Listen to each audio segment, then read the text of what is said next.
क्या वाकई में सब कुछ ठीक है ना, या आप लोग कुछ छुपाने की कोशिश कर रहे हैं मुझसे? नहीं बेटा, फिक्र की कोई बात नहीं है। बेटा मैंने तुमसे कहा है ना, मामूली सा चेकअप था, बार बार एक ही सवाल क्यों पूछ रहे हो? चलो अब। महमद, अपनी चाची को गुस्सा मत दिलाओ बेटा।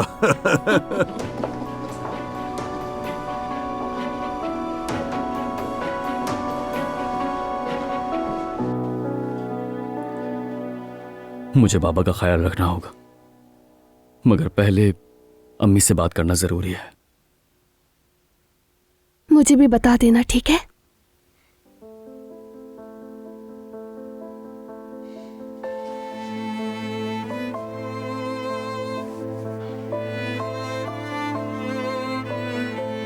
सब कुछ हम मिलकर संभाल लेंगे।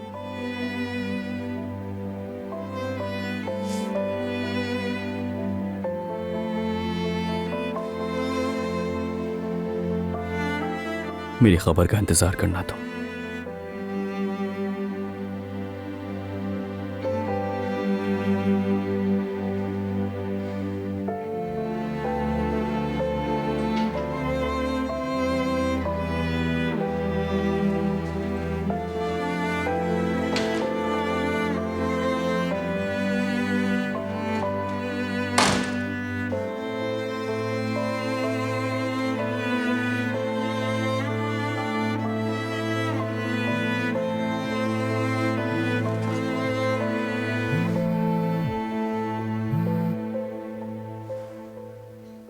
हाँ बोलो यास्मीन। ठीक है, मैं भी अभी घर जा रही हूँ।